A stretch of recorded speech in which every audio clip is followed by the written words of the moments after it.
Hi, I'm Mikki Eduardo. I'm 5 months married and I have a wonderful 10-year-old daughter. Life before I became a father. The Lord grabbed a hold of my life 2005. I was just all out. Of course, there were also low points, points of disobedience, but then there were unanswered prayers and disappointments. How come some of the things that I wanted weren't being answered? Relationships, like family, some of the plans. And then that led me to kind of pack my bags and go here, La Union. Walk away from the spotlight of serving in ministry and just do my own thing and, pitch my tent here. It wasn't a complete abandon of the Lord. It was just, I'll just do my own thing first. I'll keep Jesus at bay. I'll read the Bible a bit. I'll attend service online. Eventually, I stopped reading my Bible, stopped going to service. I started my desires for the things of the world, being a really bad example of a Christian man to the women that I was involved with. 2019 was when my dad got sick. That sickness, he had liver cirrhosis, and then a few days in the hospital, he passed away. So that really devastated me. Then 4.5 months after, it was my brother naman who passed away because of lymphoma. So there were 2 deaths in the family that served as a wake-up call for me. So sakto, a few days after the funeral of my brother, nag-lockdown. So I was in Manila just being with my family.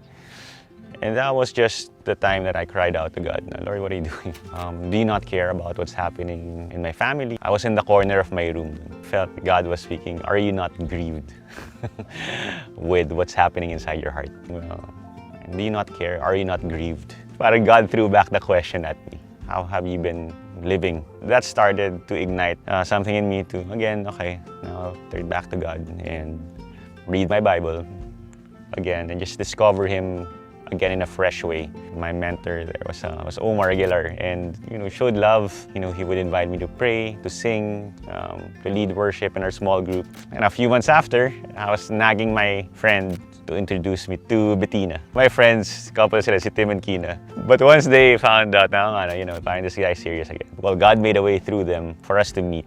So yun, then I got to meet her, June 14. Tapos a few months after, we got married, December. Then when I became a father to Gummy. So that's another highlight.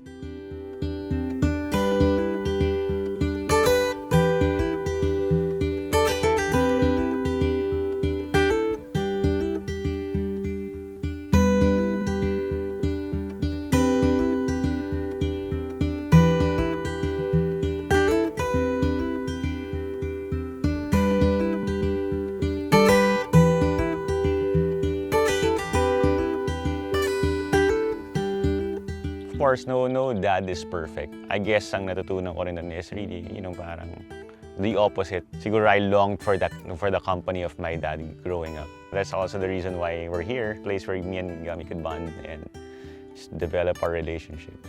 He was strict, but he would crack jokes all the time, play pranks. Siguro hindi natutunan, but na-absorb ko, and me and Gummy would just play jokes and pranks on each other.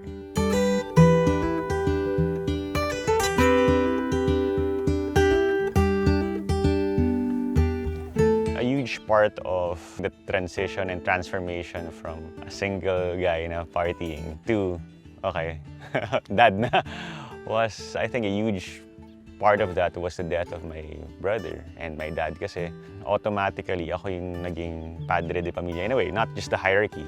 Wala na yung kuya ko, ako na yung pinakamatandang lalaki sa pamilya.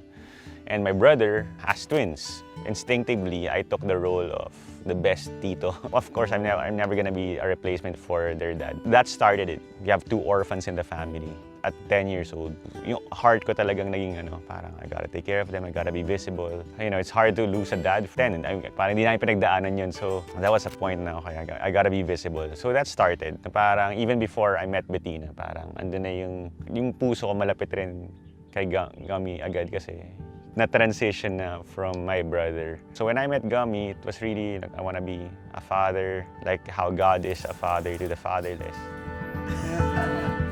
The change in my heart needed to start first before my relationship with Gummy. By the time that we met, parang na mas ano na, madali na, hindi na yung, oh, kikilalanin ba niya ako? Pero of course, there was still a fear na how open would she be having me in her life. I want to call Gummy. Can you join us? I felt that God answered my prayer because at that particular moment, I felt that God was speaking to me with the words, love her, love Gummy, she's gonna be yours, she's gonna be your daughter. And with that, I wanna ask you, Gummy, will you accept me to be your father? Did you say yes? Okay.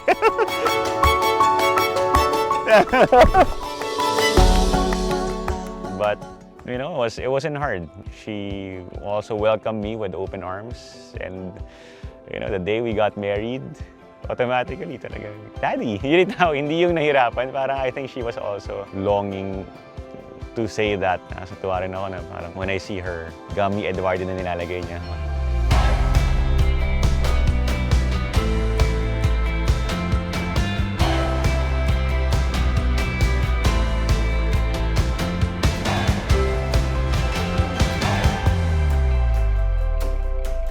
When my dad passed away, I want to be like you. I want to accomplish what you would accomplish. With the things that you gave us, gusto ko rin ibigay sa anak ko, and sa mga maging anak ko, and sa mga pamangkin ko. Pero, mahirap kasi I can never be my dad. I mean, there was a time where he was kind of swerving me to where he wanted me to be, but then dumating sa point na, you know, I'll let you be who you want to be and support that. Taking from that, my dream and my goal is to really, you know, support and just equip Gummy to be the person that she can be in the Lord, and just teach her about who Jesus is in our lives, how He has been so real in our lives, in me and Mommy's life. And just show that, because I can never force Christianity on her. I can never force her to love the Lord. You know, I can show her how real He is in our lives. A legacy, a heritage of faith, and at the same time, whether or not she surrenders her life to Christ, I want her to look back at the memories that we have and say na, you know, even if I wasn't serious with my faith, or minahal ako ng magulang ko. Sana, she's also chosen and she's also called, and that the Lord will draw her to Himself. So just to see how she responds, that now, confidence na tatay ako. To have that now, to have that kind of companion, to drive her, to take her out on dates, to be with her, kalokohan, you know, to play sports, to be with her at the beach. All these small things, yung mga bagay na for me, I really treasure them. Parang yun na rin natutunan ko sa daddy ko na parang there was a time na, okay, you know what, I love you. Just the same, regardless of kung saan ka mapunta. Just love you and support you. So yun, I think as a dad, parang my role now is to really plant seeds para in the future. Gummy will know that, you know, there is a God who loves our family, who's been real. And even if I walk away from Him, I can believe that His love is real kasi dinemonstrate ng magulang ko sa akin, whether or not naging seryoso ako sa akin. Thank you, Daddy, for being a nice daddy to me. Happy Father's Day! Thank you for being so nice to me.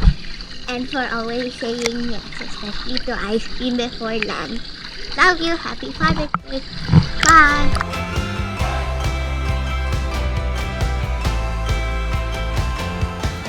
Something that I should ask more frequently is, how can I become a better dad? And I think what I've been realizing also, and you know, it's the same with the quote that has been shared, is there are no perfect fathers, but a father's love is perfect.